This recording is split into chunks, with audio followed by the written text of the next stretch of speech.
आज का वीडियो बहुत ही महत्वपूर्ण होने वाला है। आज है सहकारिता से आप क्या समझते हैं। क्वेश्चन नंबर 26 से लगातार आप क्वेश्चन देखेंगे। बहुत ही इम्पोर्टेंट क्वेश्चन। सहकारिता का वास्तविक अर्थ है एक साथ मिलजुल कर कार्य करना। अतः सहकारिता उस व्यवस्था को कहते हैं जिसमें मनुष्य किसी आर्थिक उद्देश्य की पूर्ति के लिए कार्य करते हैं। क्वेश्चन नंबर 27, सहकारिता के मूल तत्व क्या है। सहकारिता के मूल तत्व 3 हैं। पहला, संगठन की स्वैच्छिक होती है।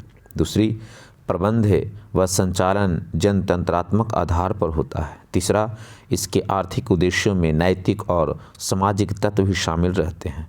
क्वेश्चन नंबर 28, स्वयं सहायता समूह से आप क्या समझते हैं। तो स्वयं सहायता समूह ग्रामीण क्षेत्र में 15 से 20 व्यक्तियों, खासकर महिलाओं का समूह होता है जो अपनी बचत तथा बैंकों से लघु ऋण लेकर अपने सदस्यों के पारिवारिक ज़रूरतों को पूरा करते हैं। और आप इस वीडियो को देख रहे हैं, यदि आप मेरे चैनल को सब्सक्राइब नहीं किए हैं तो आप मेरे चैनल को सब्सक्राइब कर दें। और बिहार बोर्ड के लिए एग्ज़ाम के पहले लगातार ऑनलाइन ऑब्जेक्टिव और सब्जेक्टिव आपके पास मिलते रहेगा। स्वयं सहायता समूह में महिलाएं किस प्रकार अपनी भूमिका निभाती है, वर्णन करें। तो भारत एक कृषि प्रधान देश है। यहाँ अधिकांश जनसंख्या कृषि पर आधारित है। किसानों को कृषि करने के लिए पूंजी की आवश्यकता होती है, जो किसान बैंक से लोन ले सकते हैं, लेकिन बैंक के लिए उन्हें शहर जाने की आवश्यकता पड़ती थी। इसलिए वे महाजन या साहूकार से कर्ज लेते थे। महाजन उससे ऊंची दरों पर ब्याज लेते थे तथा कई प्रकार से शोषण करते थे, जिसके कारण ग्रामीण क्षेत्र के निर्धन व्यक्तियों, विशेषकर महिलाओं ने समूह बनाकर छोटे छोटे रकम एकत्रित करने लगी। एक विशेष सहायता समूह में लगभग 15 से 20 सदस्य होते हैं। महिलाएं पैसे एकत्रित कर किसानों को कर्ज देकर मदद कर सकती है। अतः महिलाएं सामाजिक ही नहीं बल्कि आर्थिक रूप से भी मदद की है। क्वेश्चन नंबर 30, व्यावसायिक बैंक के प्रमुख कार्य की विवेचना करें। व्यावसायिक बैंक के प्रमुख का 4 कार्य हैं। पहला, जमा राशि स्वीकार करना। लोगों की बचत को जमा के रूप में स्वीकार करना व्यावसायिक बैंकों का सबसे महत्वपूर्ण कार्य है। समाज के अधिकांश व्यक्ति अपनी वर्तमान आय का कुछ भाग भविष्य के लिए बचाकर रखते हैं। वे अतिरिक्त धन को सुरक्षा के लिए बैंकों के पास जमा कर देते हैं, जिस पर उन्हें ब्याज भी मिलता है। दूसरा, ऋण प्रदान करना। व्यावसायिक बैंक का दूसरा मुख्य कार्य लोगों को ऋण प्रदान करना है। बैंक के पास जो रुपया जमा के रूप में आता है, उसमें से एक निश्चित राशि नकद कोष में रखकर बाकी रुपया बैंक द्वारा दूसरे व्यक्तियों को उधार दे दिया जाता है। ये बैंक प्रायः उत्पादक कार्यों के लिए ऋण देते हैं तथा उचित जमानत की मांग करते हैं। ऋण की रकम प्रायः जमानत के मूल्य से कम होती है। समान उपयोगिता संबंधी कार्य। इसके अतिरिक्त व्यावसायिक बैंक अन्य बहुत से कार्यों को भी संपन्न करते हैं, जिन्हें समान उपयोगिता संबंधी कार्य कहा जाता है। चौथा, एजेंसी संबंधी कार्य। वर्तमान समय में व्यावसायिक बैंक ग्राहकों की एजेंसी के रूप में सेवा करते हैं। भारत में क्वेश्चन नंबर 31, भारत में सहकारिता की शुरुआत किस तरह हुई, वर्णन करें। तो सर्वप्रथम 1904 ईस्वी में एक सहकारिता साख समिति का गठन किया गया। इसे विधेयक के रूप में संसद में पेश किया गया और 1912 ईस्वी में इसे अधिनियम घोषित कर दिया गया। धीरे धीरे यह 1919 तक आते आते प्रांतीय सरकार को हस्तांतरित कर दिया गया, जिसका लाभ 1929 ईस्वी की महान आर्थिक मंदी में देखने को मिला और उसी समय उसे विराम कर दिया गया। क्वेश्चन नंबर 32, बाह्य स्रोती क्या है, व्हाट इज आउटसोर्सिंग। जब बहुराष्ट्रीय कंपनियां या अन्य कंपनियां संबंधित नियमित सेवाओं एवं स्वयं अपनी कंपनियों की बजाय किसी बाहरी या विदेश स्रोत या संस्था या समूह से प्राप्त करती है तो उसे बाह्य स्रोती कहा जाता है। 33, आधुनिक मंदी का सेवा क्षेत्र पर क्या प्रभाव पड़ा। तो भारत 1991 के बाद विकास में काफ़ी परिवर्तन हुआ। औद्योगिक नीति में उदारवादी का लक्षण मिला है, जिससे प्रतिस्पर्धा की भावना बढ़ गई है। इसके साथ साथ अचानक विश्व मंदी विश्व स्तर पर सेवा क्षेत्र में कमी लाई थी है। इसका प्रत्यक्ष प्रभाव विकसित देशों में देखने की मिलती है। सरकारी सेवा किसे कहते हैं? बहुत इंपॉर्टेंट क्वेश्चन है। जब देश व राज्य की सरकार लोगों को काम के बदले मासिक वेतन देती है और उसके बदले विभिन्न प्रकार के कार्य कराती है तो उससे वह सरकारी सेवा कहलाता है, जैसे वित्त सेवा, रेल सेवा, शिक्षा सेवा इत्यादि। आधारभूत संरचना किसे कहते हैं? आधारभूत संरचना का अर्थ उन सुविधाओं और सेवाओं से है जो देश की आर्थिक सेवा के लिए सहायक होते हैं। इसके अंतर्गत बिजली, परिवहन, संचार, बैंकिंग इत्यादि आते हैं। क्वेश्चन नंबर 36, गैर सरकारी सेवा किसे कहते हैं? जब सरकार अपने द्वारा संचालित विभिन्न कार्यक्रमों को गैर सरकारी संस्थाओं के सहयोग से लोगों तक पहुंचाने का काम करती है अथवा लोग स्वयं अपने प्रयास से ऐसी सेवाओं के सृजन से लाभान्वित होते हैं तो उसे गैर सरकारी सेवा कहा जाता है, जैसे बैंकिंग सेवा, स्वास्थ्य सेवा इत्यादि। रोजगार और सेवा में क्या संबंध है? तो रोजगार और सेवाओं में भी घनिष्ठ संबंध है। जैसे आर्थिक समृद्धि के साथ ही सेवा क्षेत्र अब किसी देश का सबसे महत्वपूर्ण क्षेत्र हो गया है तथा इसमें रोजगार की संभावनाएं निरंतर बढ़ रही है। इस क्षेत्र के अंतर्गत ऐसे अनेक व्यवसाय हैं जिनमें अपेक्षाकृत बहुत कम पूंजी निवेश के द्वारा बड़े पैमाने पर रोजगार सृजन संभव है। विगत वर्षों के अंतर्गत संचार सेवाओं के प्रसार से सेवा में रोजगार के अवसरों में बहुत वृद्धि हुई है। भारत के सकल राष्ट्रीय उत्पाद में कृषि का मात्र 17.4% योगदान था, जबकि देश की 55% से अधिक जनसंख्या अपने जीवन यापन के लिए इसी पर निर्भर है। कृषि पर से इस अत्यधिक जानभार को कम करने के लिए सेवा क्षेत्र का विस्तार अत्यंत आवश्यक है। नेक्स्ट क्वेश्चन, भारत एक सेवा प्रदाता के रूप में किस रूप से जाना जाता है? तो सिर्फ 21वीं सदी में ही सेवा प्रदाता रूप में नहीं है, बल्कि प्राचीन काल से ही भारत की मानवीय पूंजी अथवा पूंजी अपना प्रदान करता रहा है। मुख्य रूप से औद्योगिक के विकास के बाद भारतीय शक्ति का योगदान ज़्यादा रहा है। भारत नेक्स्ट हम लोग पढ़ेंगे विश्व के लिए भारत सेवा प्रदाता के रूप में किस तरह जाना जाता है। तो भारत सिर्फ 21वीं सदी में ही सेवा प्रदाता के रूप में नहीं है, बल्कि प्राचीन मध्यकाल से ही भारत की मानवीय पूंजी अपना सेवा प्रदान करता रहा है। मुख्य रूप से सूचना प्रौद्योगिकी के विकास के बाद भारतीय श्रम शक्ति का योगदान ज़्यादा रहा है। भारत की संपूर्ण जनसंख्या में ऊर्जावान युवा वर्ग की संख्या अधिक है, जो विकास की गति को बढ़ाने में मददगार साबित हो रहा है। वैश्वीकरण के बाद विश्व बाजार में मानव पूंजी की आवश्यकता बढ़ी है, जिसका भरपाई भारत करते आ रहा है। वैश्वीकरण क्या है? वैश्वीकरण वह प्रक्रिया है जिसके द्वारा विश्व के विभिन्न अर्थव्यवस्थाओं का समन्वय या एकीकरण किया जाता है, ताकि वस्तुओं एवं सेवाओं, प्रौद्योगिकी, पूंजी और श्रम का निर्बाध प्रवाह हो सके। निजीकरण क्या है? निजीकरण का अभिप्राय निजी क्षेत्र के द्वारा सार्वजनिक क्षेत्र के उद्यमों पर पूर्ण रूप से या आंशिक रूप से स्वामित्व प्राप्त करना तथा उसका प्रबंध करना है। उदारीकरण क्या है? उदारीकरण का अर्थ सरकार द्वारा लगाए गए सभी अनावश्यक नियंत्रणों तथा प्रतिबंधों जैसे लाइसेंस, कोटा आदि को हटाना है, उदारीकरण कहलाता है। वैश्वीकरण के कितने अंग हैं? लिखें। वैश्वीकरण के 5 अंग हैं। व्यवसाय और व्यापार संबंधी व्यापार अवरोधों का कम कर दिया गया ताकि वस्तुओं एवं सेवाओं का बेरोक टोक आदान प्रदान हो सके। पूंजी का निर्बाध प्रवाह, ऐसी वातावरण कायम करना जिससे विभिन्न देशों में पूंजी का प्रवाह स्वतंत्र रूप से हो सके। औद्योगिकी का निर्बाध प्रवाह, ऐसा वातावरण कायम करना ही बिना किसी प्रतिबंध के किसी भी देश प्रौद्योगिकी आयात कर सके। वैसा वातावरण जिसमें स्वतंत्र रूप से श्रम यानी श्रम का निर्बाध प्रवाह आदान प्रदान हो सके। उसके बाद पूंजी का पूर्ण परिवर्तन, पूंजी की पूर्ण परिवर्तनशील पृथ्वी वैश्वीकरण का एक मुख्य अंग है। वैश्विक गांव क्या है? तो वास की सभी आधुनिकतम संसाधन उपलब्ध करते हैं। उसे आवासीय स्थान से विश्व सभी देशों के व्यक्तियों को उनकी इच्छा से वैश्विक करते हैं। उसे हम लोग वैश्विक गांव कहते हैं। वैश्वीकरण के कितने अंग हैं? लिखें। वैश्वीकरण के 5 अंग है। अभी जस्ट हम लोगों ने इसका चर्चा किया। बहुराष्ट्रीय कंपनी से आप क्या समझते हैं? तो बहुराष्ट्रीय कंपनी वह है जो एक से अधिक देशों में उत्पादन पर नियंत्रण व स्वामित्व रखती है। जैसे Samsung, coca cola, Nokia, Ford, Tata motors इत्यादि। विश्व व्यापार संगठन क्या है?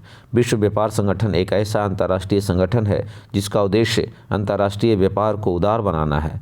WTO की स्थापना जनवरी 1995 में की गई थी। भारत इसका संस्थापक सदस्य रहा है। वर्तमान में 149 देश विश्व व्यापार संगठन 2006 के आंकड़ा के अनुसार है सदस्य है। इसका मुख्यालय जिनेवा है। WTO अंतर्राष्ट्रीय व्यापार से संबंधित नियमों को निर्धारित करता है और सभी देशों को मुक्त व्यापार की सुविधा देती है। भारत में सन 1991 के आर्थिक सुधार से आप क्या समझते हैं?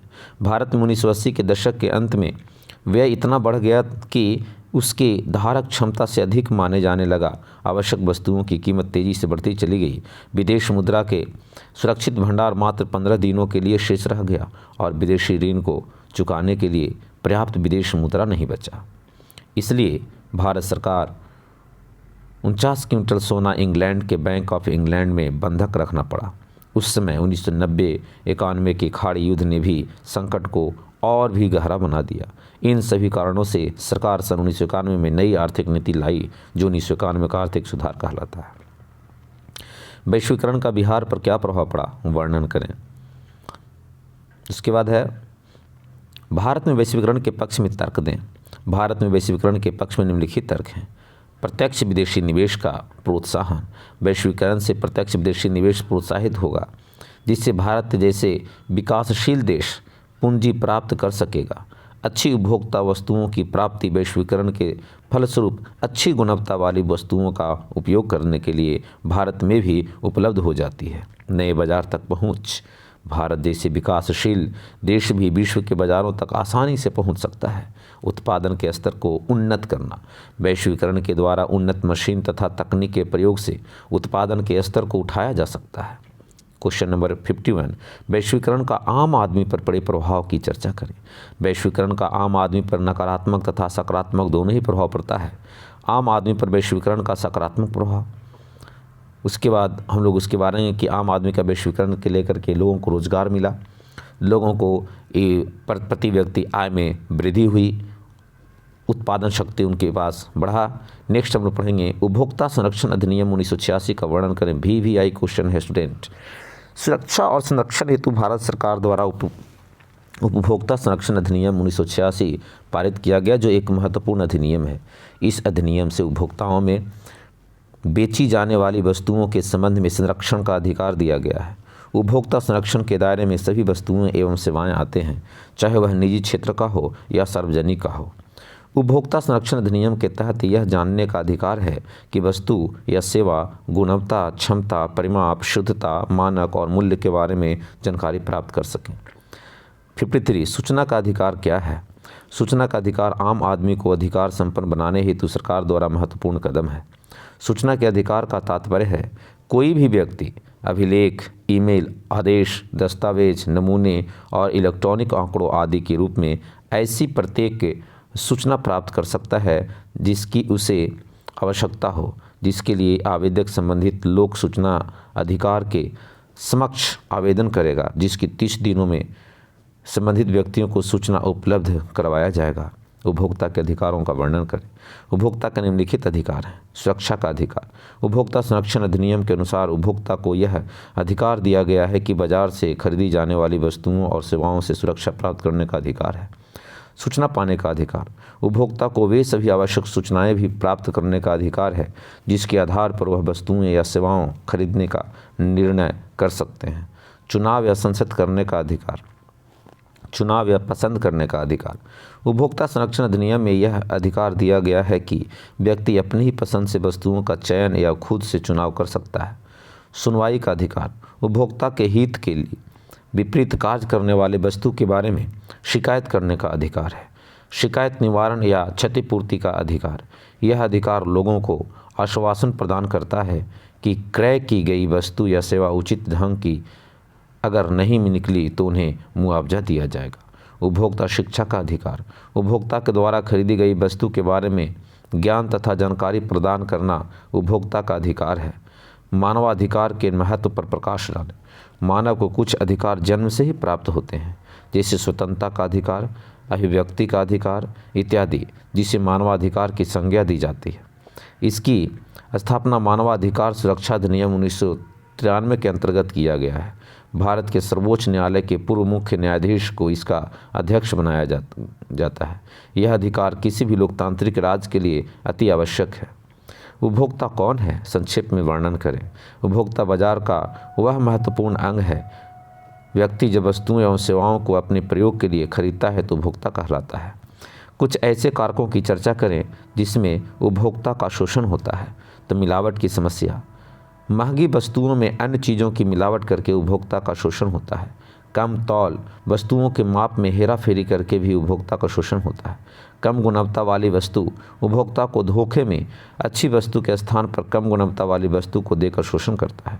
ऊंची कीमत द्वारा ऊंची कीमतें वसूल करके भी उपभोक्ता का शोषण किया जाता है। डुप्लीकेट वस्तुएं, सही कंपनियों का डुप्लीकेट वस्तुएं बनाकर उपभोक्ता को शोषण किया जाता है। उपभोक्ता के रूप में उनके कुछ कर्तव्यों का वर्णन करें। उपभोक्ता जब कोई वस्तु खरीदता है तो यह आवश्यक है कि वह उस वस्तु की रसीद अवश्य ले लें एवं वस्तु की गुणवत्ता, ब्रांड, मात्रा, शुद्धता, मानक, माप तौल, उत्पाद, निर्माण की तिथि, उपभोग की अंतिम तिथि, गारंटी, वारंटी, पेपर गुणवत्ता या निशाना जैसे ISI, egg mark, bull mark, hall mark और मूल्य की दृष्टि से किसी प्रकार के दोष अपूर्णता पाते हैं तो सेवाएं लेते हैं। समय अतिरिक्त सतर्कता एवं जागरूकता रखें। नेक्स्ट, शिकायत करने के तरीकों का वर्णन करें। तो शिकायत करने के निम्नलिखित तरीके हैं। शिकायतकर्ताओं तथा विपरीत पार्टी के नाम, पता तथा विवरण। दूसरा, शिकायत से संबंधित तथ्य तथा यह सब घटना कब, कहाँ, कैसे तथा क्यों हुआ। शिकायत में उल्लेखित आरोपों का विवरण। शिकायत पर शिकायतकर्ताओं का हस्ताक्षर। उपभोक्ता संरक्षण हेतु सरकार द्वारा गठित त्रिस्तरीय अर्धन्यायिक व्यवस्थाओं का वर्णन करें। उपभोक्ता के अधिकारों की सुरक्षा तथा उनके शोषण को रोकने के लिए भारत सरकार ने 1986 में उपभोक्ता संरक्षण अधिनियम पारित किया। इस अधिनियम के अंतर्गत उपभोक्ताओं के संरक्षण के लिए अर्धन्यायिक तंत्र गठित किया गया।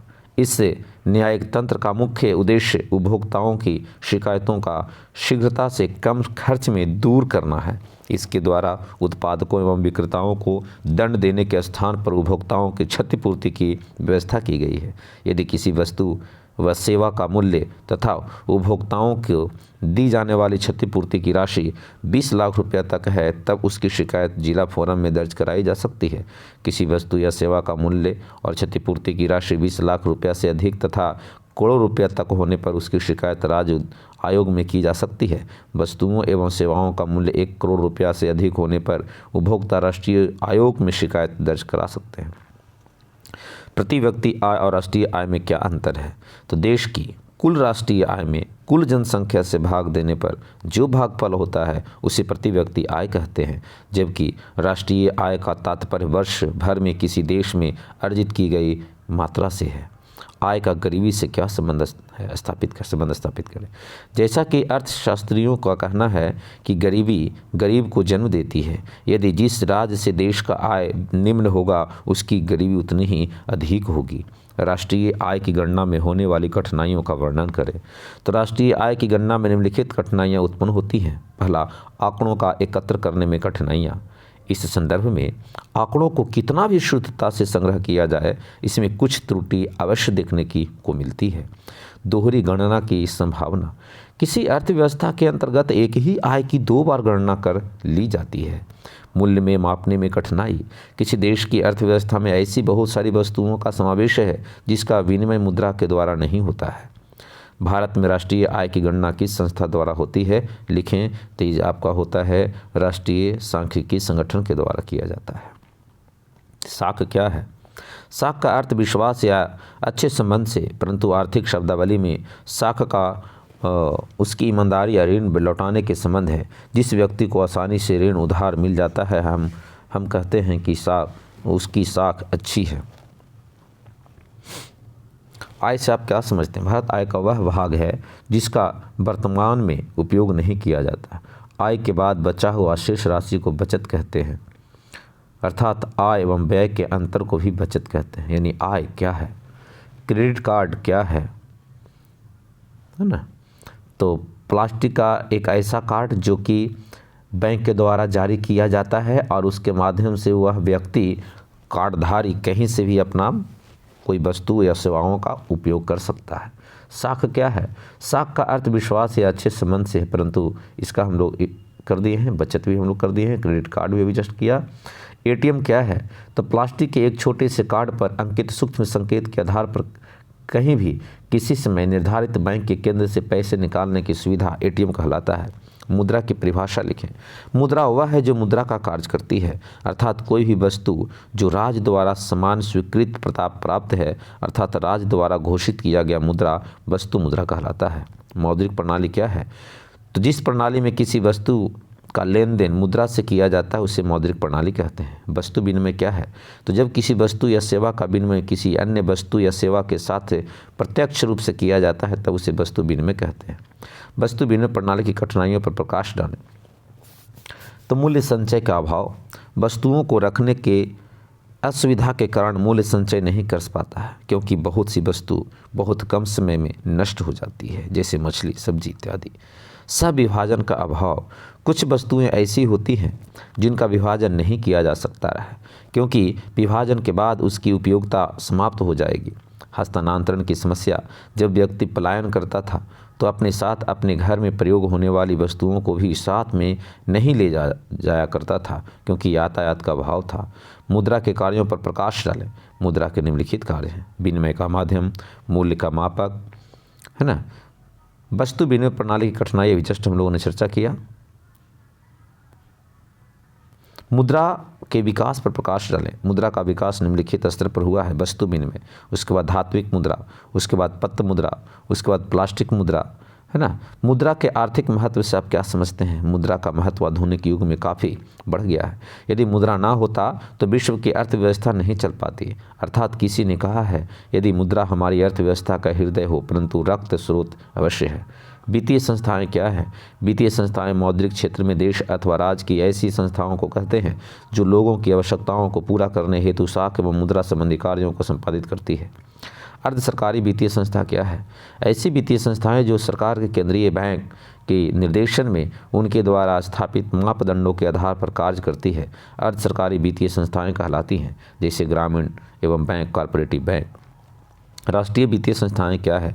ऐसी वित्तीय संस्थाएं जो देश के लिए वित्तीय एवं साख नीतियों का निर्धारण एवं निर्देशन करती है, राष्ट्रीय वित्तीय संस्थाएं कहलाती है। राज्य स्तरीय वित्तीय संस्था क्या है? तो बिहार की अर्थव्यवस्था कृषि पर आधारित है, जहां लगभग 87% जनसंख्या कृषि पर आधारित है। बिहार में सीमांत किसानों की संख्या अधिक है, जिसके पास बचत करने की क्षमता कम है। इसके लिए उन्हें वित्तीय संस्थाएं द्वारा प्राप्त ऋण की जरूरत पड़ती है। इस प्रकार आप इस वीडियो को देख पा रहे हैं। टोटल 80 क्वेश्चन का मैंने एक्सप्लेनेशन दिया। कुल मिलाकर 3-4 वीडियो में मैंने पूरा का पूरा क्वेश्चन करवा दिया। आप इसे याद कर लें, रट लें, एग्ज़ाम में इसी से क्वेश्चन आएगा और आप एग्ज़ाम दे सकते हैं, सही ढंग से तैयारी कर सकते हैं। और आप यदि मेरे चैनल पर आप नए हैं तो आप इस चैनल को सब्सक्राइब करेंगे, लाइक करेंगे, बेल बटन पर ऑल पर आप क्लिक करेंगे।